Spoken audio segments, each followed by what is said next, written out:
Tribune du savoir. Tribune du savoir, c'est un programme radiophonique initié par l'ONG Action Sociale 6 à Agbokou dans la ville de Port-Louis.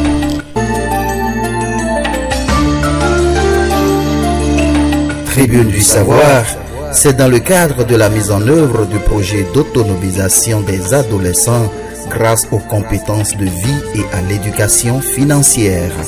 Tribune du savoir, c'est avec Aflatoun International et l'appui financier de la Loterie nationale des Pays-Bas. Suivez Tribune du savoir tous les vendredis à partir de 17h sur Radio GDS 89.5 FM. Tribune du savoir, l'ONG Action Sociale vous donne l'information pour savoir bien agir socialement et financièrement. Aimables amis du bout des ondes, auditeurs et auditrices de Radio GDS FM, bonsoir, bienvenue dans votre émission Tribune du savoir, la tribune de l'éducation sociale et financière, une émission initiée par votre ONG, l'ONG Action Sociale, grâce au partenariat avec Aflatoun International et la Loterie nationale des Pays-Bas. Ceci rentre en ligne de compte avec, bien évidemment, notre projet autonomisation des adolescents grâce aux compétences de vie et à l'éducation financière dénommée NPL. NPL 3 pour cette fois-ci, puisque nous sommes dans la 3e année d'exercice donc de ce projet-là. Vous nous écoutez sur Radio GDS FM, la 89.5 en bande FM. Je bénéficie de la collaboration technique de Samuel Rondiot de l'autre côté de la baie vitrée. Je suis fidèle, c'est dans votre nom de l'ONG Action Sociale devant ce micro. Je ne suis pas seul ce soir, je bénéficie de l'appui, vous allez vous en rendre compte tout à l'heure, de deux jeunes dames. Elles sont de l'ONG Action Sociale, elles sont facilitatrices, d'autres parleront d'animatrices. Mais pour le jargon de l'éducation sociale et financière en lien avec le projet NPL 3, je vous en parlais tout à l'heure, nous parlons beaucoup plus de facilitatrices. À ma droite, oui, c'est la radio, vous me voyez peut-être pas. Bon voilà, à ma droite, elle a nom Juliette Ayikweno. Juliette Ayikweno, bonsoir. Bonsoir, monsieur. Comment vous allez? Très bien. Comment ça se passe au niveau de l'ONG Action Sociale et plus particulièrement au niveau de vos clubs Aflatine Plus, c'est bien ça? Oui. Alors, comment ça se passe? Ok, à l'ONG Action Sociale, tout se passe très bien. D'accord. Au niveau de mes clubs, les animations vont très bien. Il paraît que vous avez pratiquement fini? Oui, on vient de terminer. Nous sommes dans la période des révisions. Révision, pourquoi? Il y a composition? Oui, après on évalue, comment dire, les apprentis. Les notions, les notions apprises. Ok. Avec les apprentis. Merci beaucoup à vous, Juliette Ayikweno. Je rappelle, vous êtes facilitatrice du projet NPL 3 au sein de l'ONG Action Sociale. À ma gauche, cette fois-ci, pour ceux qui me suivront plus tard sur nos canaux digitaux, elle a nom Marlène Sosoupe. Elle est facilitatrice également du projet NPL 3. Marlène, bonsoir. Bonsoir, monsieur. Alors, comment allez-vous? Ça va bien. Quelle est la situation à votre niveau, vous autres? Vous avez encore des retards ou c'est bouclé? Où en êtes-vous? Bon, moi j'ai fini avec les animations et tout. Je suis actuellement en train de suivre les enfants par rapport aux révisions, comme l'a dit votre collègue tout à l'heure. Oui. Donc, c'est ça. D'accord. Merci beaucoup. Je vous remercie d'avoir accepté d'être à mes côtés ce soir pour les quelques 50-55 minutes d'échange sur l'éducation sociale et financière. C'est d'ailleurs le fond de notre matière. Et je rappelle que vous avez justement eu à échanger avec les jeunes adolescents au sein des ateliers sur justement ces notions depuis quelques mois et que nous sommes pratiquement à la fin donc de cette section-là qui verra son évaluation dans quelques jours afin d'entamer donc de nouvelles sections avec de nouveaux clubs. Je voudrais demander, Juliette Ayikweno, vous intervenez où? Vous n'êtes pas à promisérité comme mes invités de l'autre fois? Non, moi j'interviens à Dangbo. Vous êtes dans la commune de Dangbo? Je suis dans la commune de Dangbo. D'accord. Donc je suis à Dangbo et je suis encore à Saïlaga. Oui, Dangbo, c'est la gare, c'est la même chose. En fait, la commune de Dangbo, de façon globale. Et maintenant, vous intervenez dans un certain nombre d'arrondissements, dont l'arrondissement. C'est la gare doit être, je pense, hein, dans l'arrondissement central. Je ne maîtrise pas trop, je ne veux pas dire n'importe quoi à la radio. Alors, Marlène Sosoukwe, vous intervenez beaucoup plus à Porto-Novo? J'interviens beaucoup plus à Porto-Novo et à Akwa-Missété. Vous intervenez à Akwa-Missété. Oui, je me souviens que j'ai pu vous suivre du côté de Vacan, c'est bien ça? Oui. Eh bien, vous animez des clubs à Vacan. Comment on appelle votre club à Vacan? Djesoulome. Djesoulome, il y a beaucoup de croyants à Vacan. Hein? Vos adolescents sont très croyants. Vous n'avez qu'un seul club là-bas? J'ai un club à Vacan et un autre à Missété. À Missété Centre. Du Ciel Cam. D'accord, on ne va pas faire de la publicité. Hein? Voilà. Merci bien. Nous allons aller dans le vif du sujet. Aujourd'hui, nous parlons de l'entreprise sociale et financière. Mais avant, il serait important pour les amis, les fidèles de cette émission, eh bien, de faire comme quand même un rafraîchissement de mémoire pour revenir sur la thématique que nous avions abordée il y a quelques semaines, donc derrière nous. Il s'agissait donc du plan et du budget. On dirait la planification et la budgétisation. Si nous devons faire un petit rappel des notions liées justement à cette thématique, que diriez-vous, Marlène Sosoukwe? On ne peut parler d'entreprise sans parler de budgétisation et de planification. Ah ben là, ça devient intéressant. Donc, c'est lié en réalité. Oui, c'est donc, lié. Notre thème du jour n'est pas es nihilo, ça doit pouvoir suivre donc les notions de plan et de budget. Voilà. D'accord, je vous suis. Donc, en tant qu'entrepreneur, je dois d'abord savoir quoi faire, ce que je veux faire. Je dois savoir ce dont j'ai besoin, de quoi j'ai besoin pour entreprendre. D'accord. Et je dois savoir économiser. Quand je mets en exergue tous ces plans et que j'ai la matière qu'il faut, j'aurai de la facilité maintenant à entreprendre. Donc, vous dites en termes de récapitulatif par rapport à notre précédente émission que la planification et la budgétisation font partie intégrante du processus qui devrait amener à la création de l'entreprise sociale et financière. Voilà. J'ai bien résumé là. Oui. D'accord. Merci beaucoup à vous, Marlène Sosoukwe, Juliette Aïkouenou. Vous avez quelque chose à ajouter sur la question avant qu'on aborde véritablement la thématique de ce soir qui porte, je le rappelle, sur l'entreprise sociale et financière. Comme vient de le dire ma collègue, Oui. en toute chose, avant d'entreprendre toute chose, je dois d'abord avoir dans ma tête un plan de ce que je veux faire. Oui. Maintenant, si j'ai le plan de ce que je veux faire, maintenant, les moyens que j'ai à ma disposition, je dois savoir comment gérer ces moyens pour ne pas, après, tomber dans le faillite. Okay. En quelque sorte. Pour ne pas faire faillite. C'est ça. D'accord.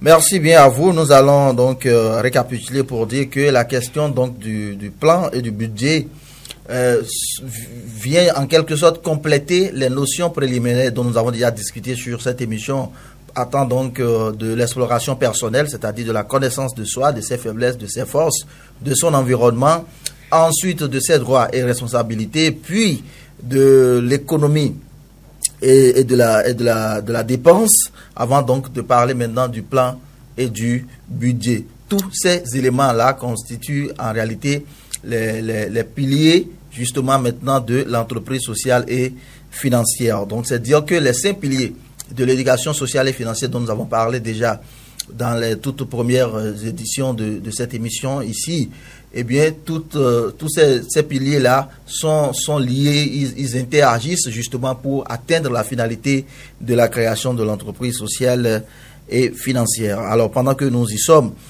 entreprendre. Quand on parle d'éducation sociale et financière, qu'est-ce qu'on devrait comprendre? Parce que nous savons déjà, il y a des entrepreneurs, il y a des boss, des patrons et tout. Mais quand on parle d'entreprendre en termes d'éducation sociale et financière, puisque c'est de cela qu'il s'agit, alors qu'est-ce qu'on devrait... ça recèle quoi? Pourquoi entreprendre en réalité? Marlène, vous y allez d'abord? Oui, il n'y a pas de souci. Entreprendre pour être autonome. Entreprendre pour être autonome. Oui. Sur le terrain, on apprend aux enfants à ne pas dépendre des autres.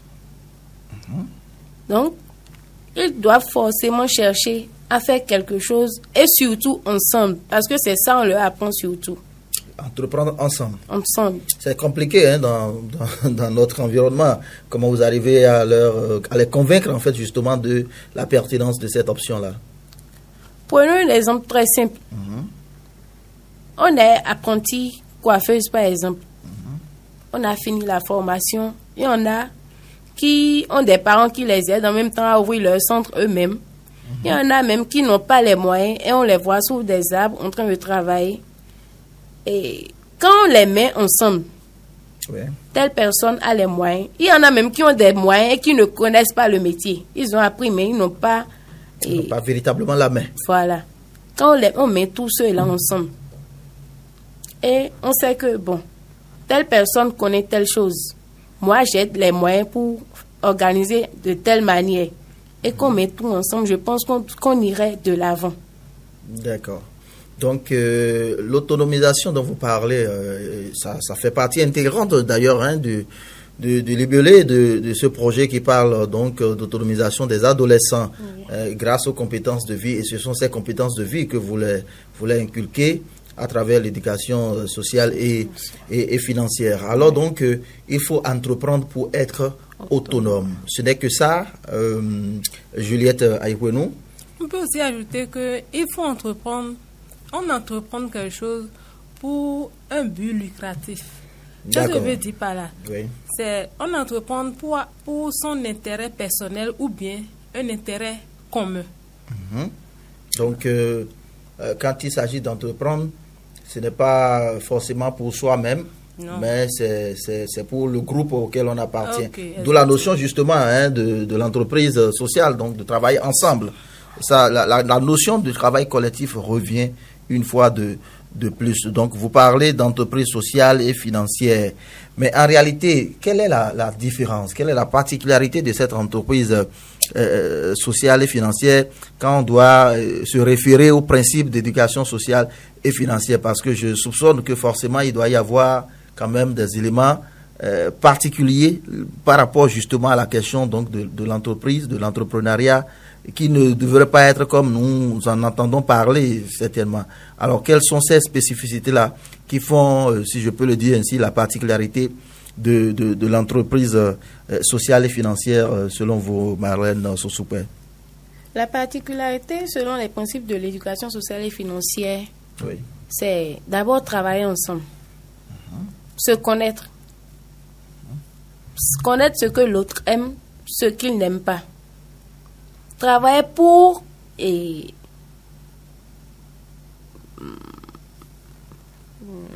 c'est-à-dire que nous revenons en quelque sorte au départ, hein, les principes de l'exploration personnelle.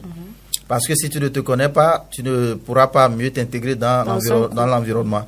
Et donc ces principes-là permettent donc de mettre en place déjà les bases, on va dire, de l'entrepreneuriat social. C'est bien ça? D'accord. Je vous laisse continuer. Ça peut aller à présent? Ça peut aller.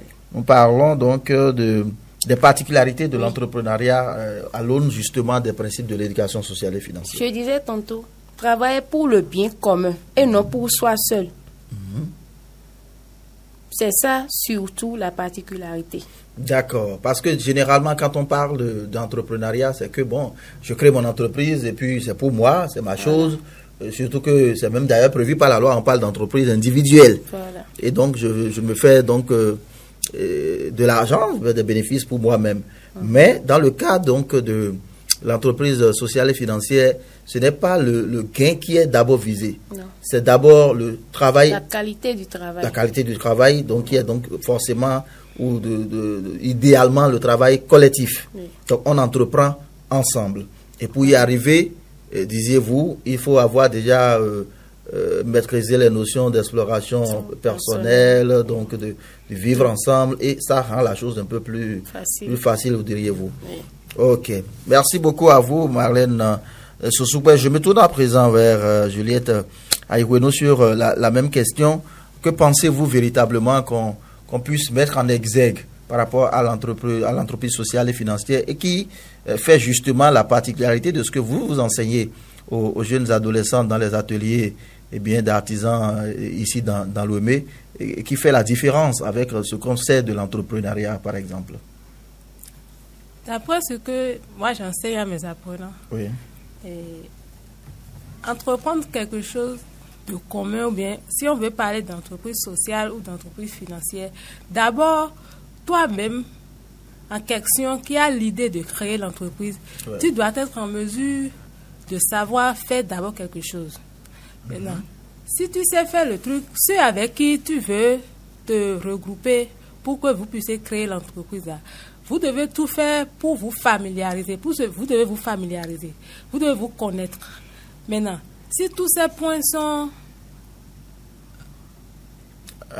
Si ces conditions sont remplies. Si toutes ces conditions sont remplies, alors vous devez maintenant vous demander, est-ce que vous avez maintenant les moyens nécessaires pour pouvoir créer cette entreprise-là? Maintenant, si ces moyens sont au point, alors vous pouvez ouvrir maintenant l'entreprise et commencer par... D'accord. Je vois que vous anticipez pratiquement déjà sur ma prochaine préoccupation sur le processus même de préparation et de mise en œuvre, donc justement de la création de l'entreprise. Et ce n'est pas mauvais, ça me permet de sauter sur la question. Mais pour récapituler déjà sur la question même de ce qui fait la particularité de l'entreprise sociale, et comme vous semblez si bien le dire, c'est que il faut développer donc des notions de vivre ensemble, de vivre en communauté, et de sorte justement à créer cette cohésion avec ceux avec qui on veut créer cette entreprise-là. Et ça suppose que vous partagez les mêmes valeurs. Et ça me rappelle des propos donc de Yara Manzour, si je m'en souviens, eh bien quand elle était de passage au Bénin dans le cadre du suivi donc justement de ce projet dans l'année 2, elle disait quelque chose de très important par rapport à l'entreprise sociale, pour dire en réalité cette forme d'entrepreneuriat n'est pas mise en place pour s'enrichir pour soi, pour être dans l'opulence. La satisfaction qu'on devait donc en tirer, c'est le bien commun, c'est le bien de la communauté. C'est-à-dire cette forme d'entreprise qui permet à toute la communauté de trouver sa part. Alors, comment les adolescents perçoivent justement cette nouvelle trouvaille-là? Vous pensez véritablement qu'elles sont réceptives à ces notions parce que vous savez, notre société, c'est comme on dit chez nous, tu fais pour toi, je fais pour moi. Alors, vous pensez véritablement que ça passe et qu'on pourrait assister bientôt à des regroupements, par exemple, de 2, 3 apprentis, quand ces apprentis deviendront donc patrons, pour pouvoir créer de grands salons ensemble, de grands ateliers de couture ensemble. Que pensez-vous véritablement donc de comment ces messages-là sont perçus par vos apprenants? Marlène Sosoupé? Je pense que les apprenants, ils adoptent le projet. Quand on leur parle de ça et quand on leur explique, ils veulent. Mais ils se disent, mais comment y arriver? Et on leur explique aussi que ce n'est pas difficile et tout. Mais je pense que c'est du fait qu'ils n'ont pas encore vu un truc palpable autour d'eux qui fait qu'ils ne sont pas encore convaincus du fait que ça peut arriver vraiment et que ça peut marcher. D'accord. Il y a un exemple que vous sortiez tout à l'heure qui devrait quand même édifier, c'est que l'enfant qui finit son apprentissage, l'adolescent qui finit son apprentissage, il n'a peut-être pas grand moyen, qui est obligé de errer d'arbre à palabre, et puis voilà, faire un petit chignon par-ci ou par-là. Je pense même que c'est quand on va voyager, aller à l'extérieur, qu'on pourra mieux travailler, alors qu'on pourrait se rassembler. Il suffit que celui-là ou celle-là se mettent ensemble avec 2 ou 3 autres de ses camarades, et ensemble, ils vont pouvoir mutualiser les ressources. Même quand je n'ai pas encore l'argent là tout de suite, je vais aider les autres, on va travailler avec le temps. On pourra avoir les ressources, pour avoir un truc consistant. D'accord. Je crois qu'on a déjà assez dit sur la question de la particularité de l'entreprise sociale et financière. Maintenant, je voudrais que nous allons véritablement dans le cas pratique, dans le processus même de préparation, de mise en œuvre et de suivi de cette entreprise. Déjà, comment on se prépare? pour aller à l'entreprise sociale et financière, quelles sont les préparations qu'il faut faire déjà à son niveau pour y arriver? Qu'est-ce que vous apprenez en réalité à vos jeunes adolescents au sein de ces ateliers sur la préparation qu'il faut d'abord sur soi avant d'aller vers l'entreprise sociale et financière? Juliette Aïkounou. Ok. Sur le terrain, qu'est-ce qu'on apprend aux apprentis, aux adolescents? On leur dit, toutefois, maintenant, là, ils sont en train d'apprendre quelque chose. Maintenant, demain, dans le futur, dès qu'ils vont terminer ce qu'ils sont en train d'apprendre là, avant d'ouvrir une entreprise, excusez-moi, ils doivent avoir, l'idée, ils doivent être inspirés d'abord. Faut d'abord avoir l'idée d'entreprise. Maintenant, s'ils ont l'idée d'entreprise là, il faudrait qu'ils cherchent, ils font tout possible pour chercher, le lieu qui leur seront l'emplacement, un bon emplacement où. Je ne vous arrête pas, hein, c'est déjà où un bon emplacement. Oui. Il doit y avoir certainement des critères pour trouver un bon emplacement selon l'activité que l'on veut faire, n'est-ce pas? Oui, par exemple, si il s'agit d'une coiffeuse, par exemple, maintenant, ils veulent ouvrir son entreprise. Ils ne peuvent pas aller ouvrir, l'atelier là où, par exemple, c'est pendant les périodes de fête, par exemple, que les populations s'intéressent à la coiffure. Ah, d'accord. Donc, s'ils font ça, alors l'entreprise ne va pas, bien évoluer comme, ne va pas... Ça va être bien le travail seulement de fête de fin d'année. Ok. D'accord. Donc, ils doivent toutefois chercher à faire l'étude du lieu, là où ils doivent, implanter leur atelier pour que ça va bien marcher pour eux. Donc, c'est le premier point sur lequel on enseigne les adolescents. Maintenant, s'ils arrivent à détecter ce lieu-là, que ce lieu c'est bon pour eux, alors ils vont maintenant commencer par chercher comment ils doivent faire pour maintenant bien équiper maintenant leur entreprise dès qu'ils vont ouvrir l'entreprise. Parce que pourquoi on leur dit ça? Ils doivent tout faire pour que dès qu'ils vont ouvrir l'entreprise là, à l'arrivée des clients, ils doivent être capables de servir le client tel qu'il le faut. Qu'est-ce que je m'avais dit par là? Si le client vient là et le client veut faire, le client est dans le besoin de faire quelque chose là, ils ne doivent pas se sentir dans l'obligation de sortir dans l'entreprise pour avant de trouver, avant de servir correctement le client. Aurait besoin. Ok. Donc, l'équipage de l'entreprise là, est le second point dont on parle aussi à ces apprenants. Maintenant, pour équiper l'entreprise, pour ne pas, pour que dans l'avenir, comment équiper leur entreprise ne seront pas quelque chose de difficile pour eux. On les apprend de commencer par se préparer depuis leur apprentissage. Et comment ils peuvent y arriver, c'est en économisant. C'est en ce point-là qu'on les apprend maintenant qu'ils doivent être capables de commencer par faire, par faire ce qu'on appelle l'épargne. D'accord. Ouais, donc pour arriver à faire l'épargne là, qu'est-ce qu'ils doivent faire pour arriver à faire l'épargne? Ils doivent supprimer totalement dans leur dans leur vie, je vais dire, les dépenses inutiles. D'accord. Ouais, donc s'ils font leur petit job en tant qu'apprenti et ils gagnent quelque chose là, ils doivent savoir comment dépenser ces sous pour ne pas les dépenser inutilement. Autrement dit, distinguer les envies des besoins. Ok, les envies des besoins. Utiliser les jargons de l'éducation sociale et financière. Donc, c'est en faisant ces distinctions-là qu'ils vont pouvoir épargner. Et s'ils épargnent, l'épargne là peuvent maintenant les aider à commencer par se payer à petits coups ce dont ils peuvent s'équiper après demain leur atelier. Super. Je crois que c'est assez clair. Hein? Je vais juste demander à Marlène Sosoupé s'il y a des points d'ombre quand même à éclaircir ou quand même quelques éléments encore à ajouter dans ce processus-là, depuis l'idée de l'entreprise, l'idée d'entreprise, en passant par la mise en œuvre jusqu'à le développement de l'entreprise sociale et financière. Marlène Sosoupé. Oui, monsieur.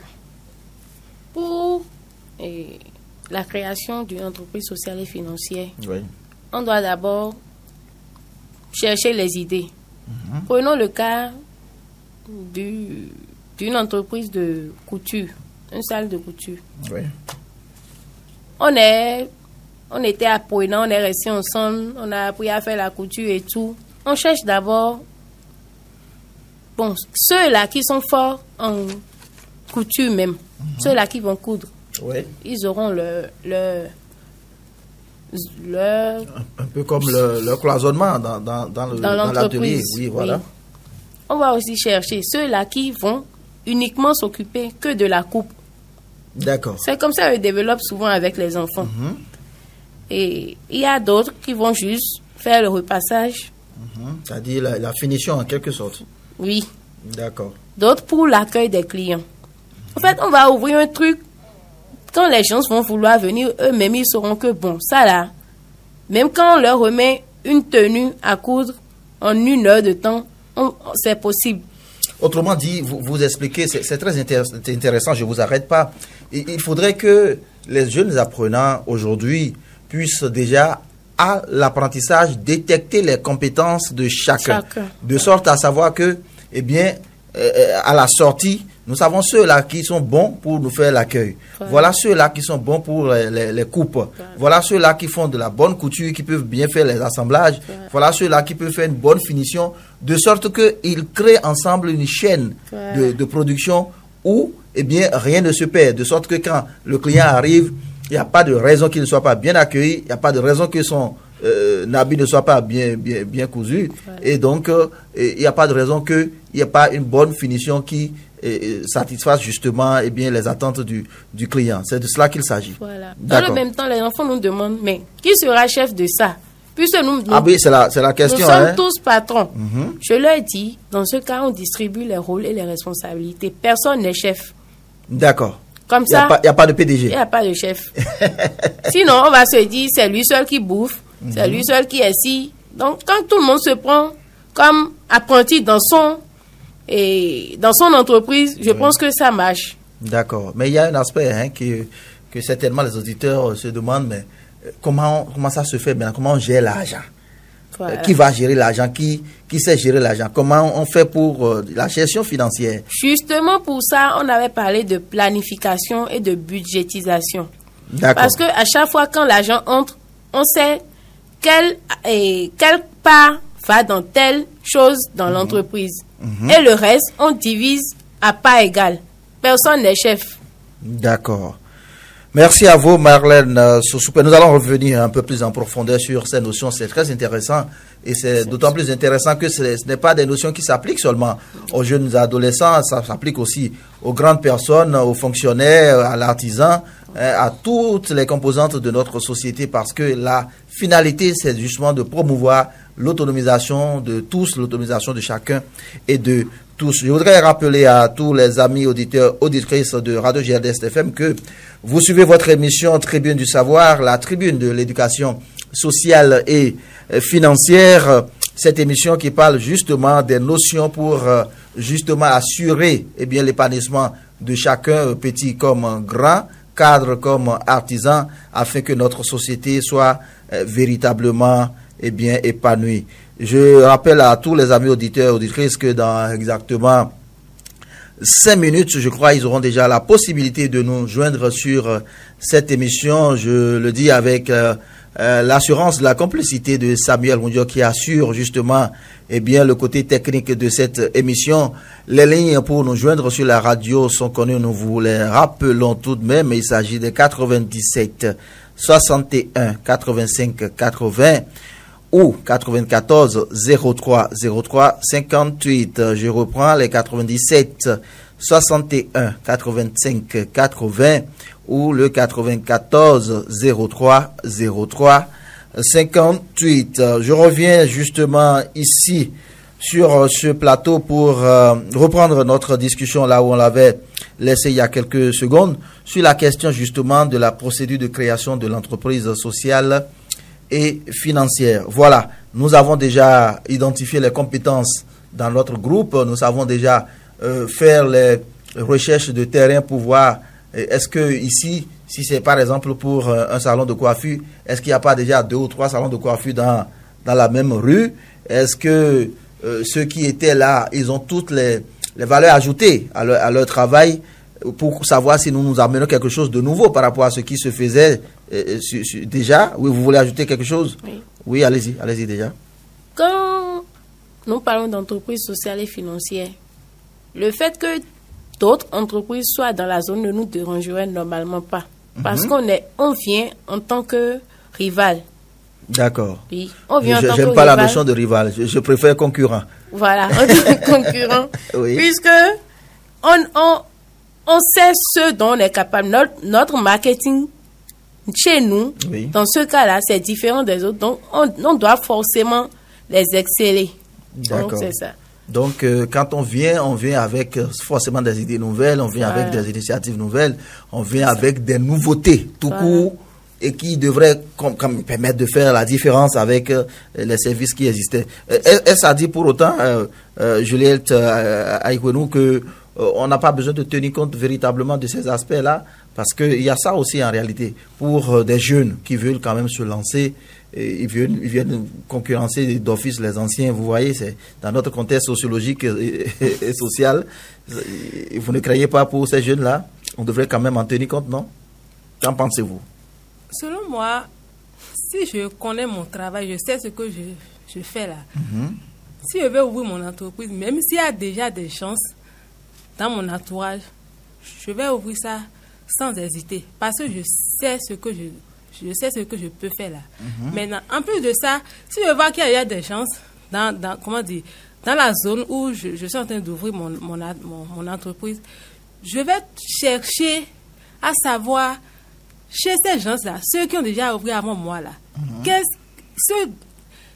je peux me rapprocher de certains clients pour voir ce qu'ils critiquent, oui, ce qu'ils critiquent auprès des autres entreprises. Et là, moi, de mon côté, je chercherai alors à faire de mieux que ces autres entreprises pour que si les clients viennent chez moi là, ils vont trouver tout ce dont ils n'arrivaient pas à trouver chez les autres.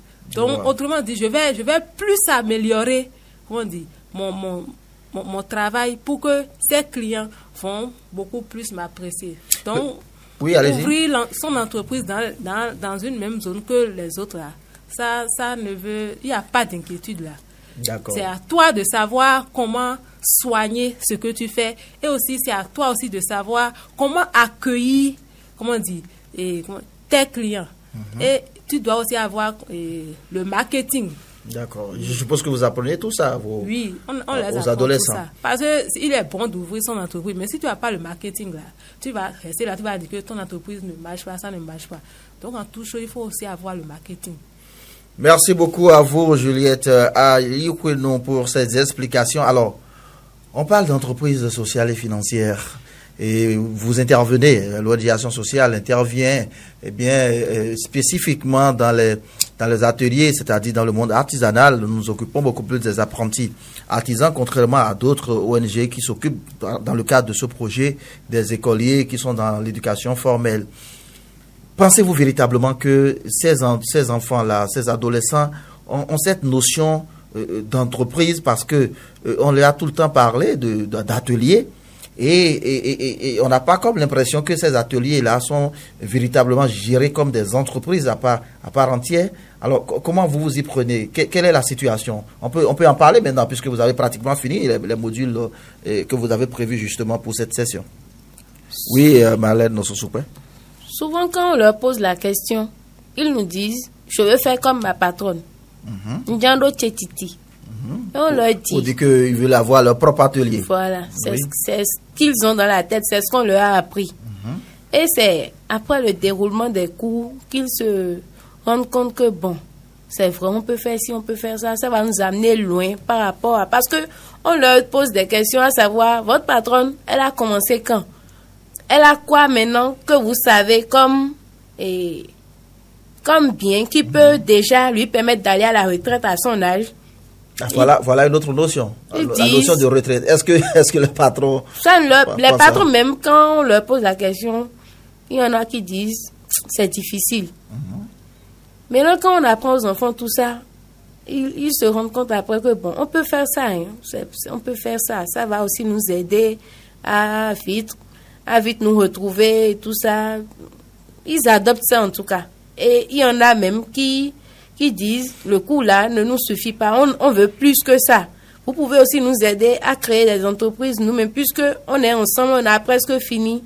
Et les formations, oui, comment on peut faire pour que vous puissiez nous aider à ouvrir les centres ensemble et tout ça. Donc, je pense que si les notions telles que vous les déroulez sont bien assimilées, le problème ne devrait donc pas se poser. Et ça fait une transition facile pour ma prochaine question sur le financement de l'entreprise sociale et financière. C'est vrai, nous avons parlé de l'économie, on a parlé de l'épargne, on a parlé du plan, du budget, toutes ces notions qui permettent en tout cas de se préparer à la mise en œuvre et la mise en place donc de l'entreprise sociale et financière. Mais il pourrait arriver que les ambitions soient quand même au-dessus des disponibilités de l'économie qu'on a sous la main ou de l'épargne, si on veut le dire ainsi. Alors, quelles sont les approches que vous développez avec ces enfants, ou bien il n'est pas prévu, par exemple, qu'on puisse quand même rechercher des financements supplémentaires, car de toute évidence, on le sait, hein, pour lancer une entreprise, surtout dans le cadre d'un artisan, c'est pas évident, rien qu'avec les économies, n'est-ce pas, Juliette Aïweno? On peut s'en sortir ainsi, ou comment on s'y prend quand ça ne suffit pas? Ils peuvent bel et bien s'en sortir. Dès qu'ils ouvrent leurs entreprises et ils voient qu'ils sont dans le besoin, comment dire, d'agrandir l'entreprise, oui. On leur dit en même temps que, au moment où même on leur enseignait sur l'épargne, on les a appris que dans quel genre, quelles sont les institutions d'épargne qu'ils connaissent. Donc, oui, en cela... Pour préparer le terrain en quelque sorte aux possibilités de prêt, puisque si vous épargnez quelque part, donc, sur ce point, on a eu à leur parler sur, les microcrédits. Oui, les systèmes financiers décentralisés. Ouais. Donc, s'ils ouvrent leurs entreprises, ils sont dans le besoin d'agrandir leurs entreprises. En même temps, on leur dit qu'ils peuvent aller maintenant faire recours à ces institutions financières. Là, ils peuvent aller prêter,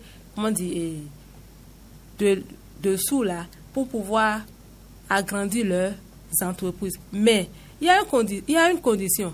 C'est bon d'aller. Oui, c'est bon d'aller. C'est bon d'aller vers ces institutions pour aller prêter. Mais s'ils prêtent là, ils doivent être en mesure de rembourser. Maintenant, comment ils vont arriver à rembourser à temps comme il le faut? Raison pour laquelle on leur enseignait de savoir faire la distinction entre, besoin et envie.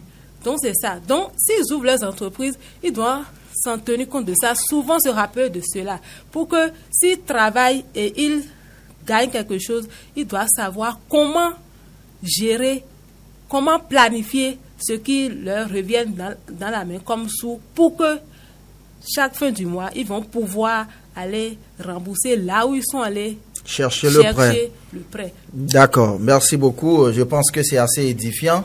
Mais Marlène Sosoupé, je ne sais pas si vous avez le même avis que moi sur la question. Mais avant même de lancer, parce que là, le point que développe Juliette Aïweno, c'est que l'entreprise est déjà mise en route. Oui. Et donc, il se pose un souci d'agrandissement, d'élargissement donc des champs d'intervention de l'entreprise. Alors, mais moi, je voudrais revenir beaucoup plus sur l'idée, justement, de création. Je voudrais revenir à l'étape de création.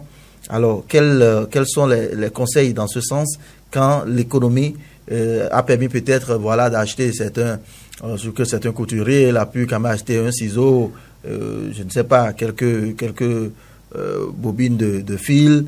Mais voilà, il faut maintenant acheter la machine à coudre, la machine à suffilage, la machine de ceci, de cela. Alors, c'est de ces cas-là que je voudrais parler, parce que je suppose que vous avez déjà des adolescents qui sont en fin de formation et qui ont de ces soucis-là. Alors, comment vous vous y prenez en fait avec eux par rapport justement à leur avenir en termes donc d'installation, par la création de leur entreprise? Et sur ce point, on veut créer une entreprise. Une entreprise, oui. Une entreprise. Je ne suis pas la seule personne. On est un groupe.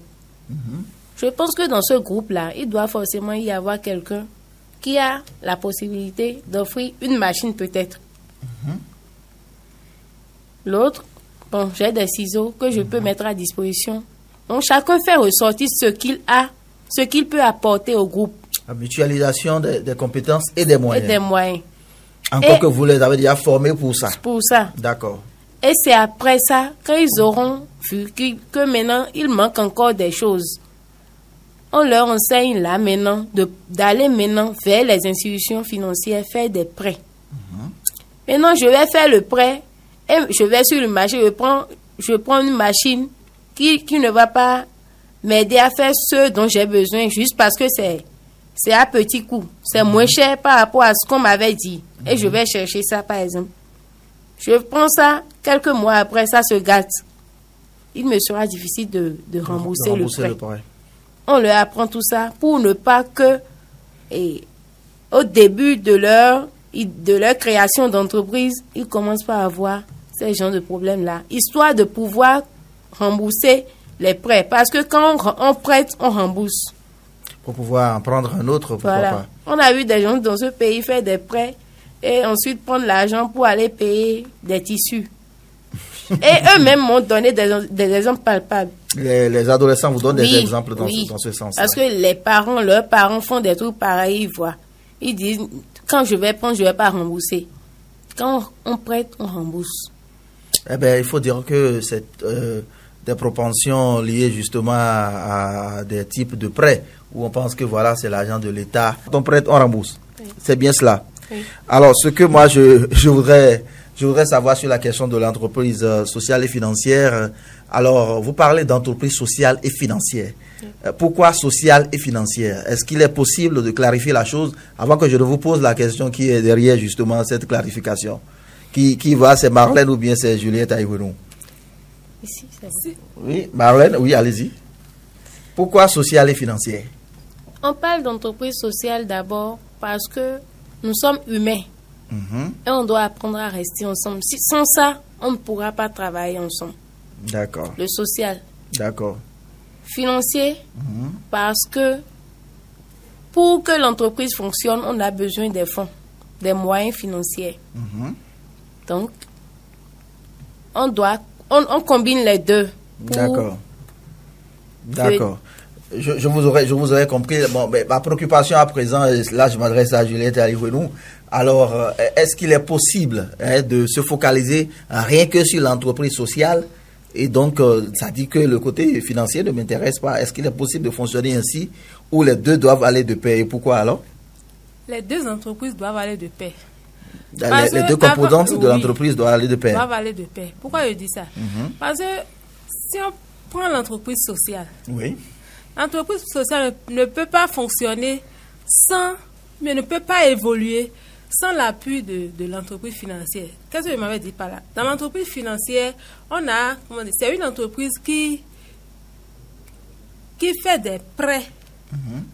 Donc, qui fait des prêts aux gens. Donc, l'entreprise sociale, c'est un regroupement d'humains qui se sont rassemblés pour créer l'entreprise. Maintenant, s'ils sont ensemble, ils ont créé une entreprise.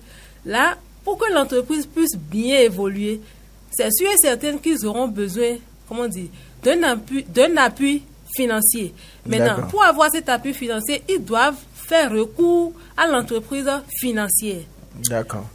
Donc, on a besoin d'argent, forcément. Mais ce qui doit être déterminé, en fait, l'entrepreneuriat ici, c'est le fait de travailler ensemble et de régler les problèmes donc, de la société à laquelle on appartient. Si j'ai bien compris, c'est bien cela. Il y a Marlène Sosupé qui voudrait ajouter quelque chose. Parlons d'entreprise sociale. Oui. On prenons un exemple très simple. Oui. Je suis couturière. J'ai cherché des collègues qui sont dans le même domaine. Maintenant, on a décidé de former des enfants qui n'ont personne et qui errent dans la ville. D'accord. On les a rassemblés, on leur a appris le métier.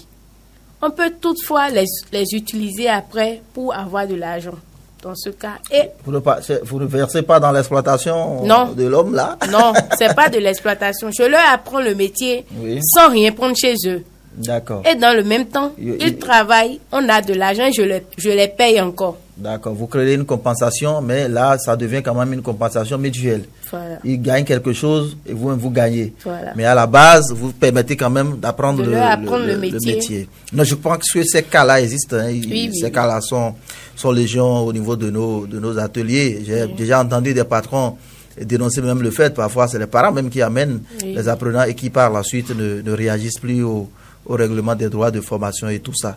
Je pense que c'est cela même qui fait le charme de l'éducation sociale et financière, parce qu'avec ces notions que vous apprenez aussi bien aux apprentis qu'aux patrons, parce qu'il faut dire que l'ONG Action Sociale prend en compte aussi la formation donc des patrons d'ateliers en éducation sociale et financière. Ceci permet bien de mettre les patrons au même niveau d'information que les apprenants, afin qu'ils puissent suivre ce que vous faites avec leurs apprentis au niveau donc de ces clubs Aflatine Plus. Nous sommes à quelques 4 minutes de la fin de cette émission, même si mon ami Samuel estime que c'est seulement 3 minutes, ça suffira pour conclure justement. Alors, je rappelle que nous sommes en fin de session au niveau des ateliers, mais que les cours d'éducation sociale et financière ne sont pas finis au niveau de l'ONG Action Sociale. Que vous soyez particulier, que vous soyez en groupe, de préférence en groupe dans votre catégorie socio-professionnelle, l'ONG Action Sociale reste disponible à vous accompagner avec l'appui du partenaire Aflatoon International, leader mondial en éducation sociale et financière, de par les différents curricula qui sont développés, avec l'appui de la Loterie nationale des Pays-Bas, pour justement donner ces notions d'éducation sociale et financière. Marlène Sosukwe, vous avez un mot de la fin pour que nous puissions clôturer en beauté cette émission. Quel serait votre conseil à l'endroit donc de ces jeunes entrepreneurs que vous formez et que vous avez fini de former peut-être déjà au sein des ateliers?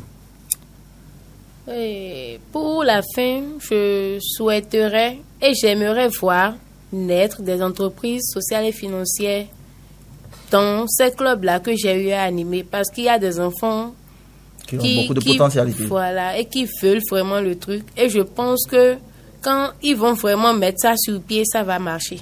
Merci beaucoup. Juliette Aïhueno, vous avez quelques conseils à l'endroit de vos apprenants? Oui, de mon côté, j'aimerais que ces apprenants que j'ai eu à former, il ne faudrait pas qu'ils oublient ce qu'on appelle la familiarisation. Parce que c'est en se familiarisant qu'après demain, dès qu'ils auront leur diplôme, ça leur serait très facile de créer une entreprise sociale. Merci beaucoup. C'était la tribune du savoir, la tribune de l'éducation sociale et financière.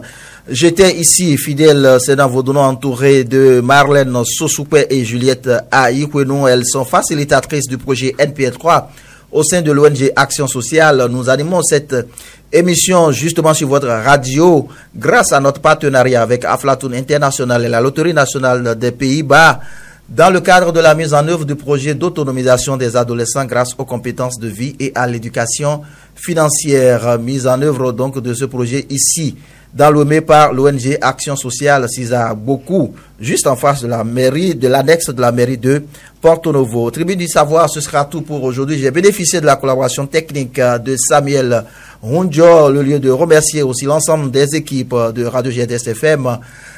Merci de prendre le rendez-vous de la Tribune du savoir. C'est tous les vendredis à partir de 17h.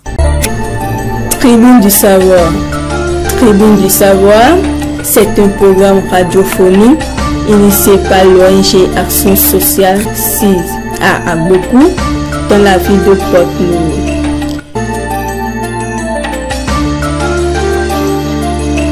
Tribune du savoir, c'est dans le cadre de la mise en œuvre du projet d'autonomisation des adolescents grâce aux compétences de vie et à l'éducation financière.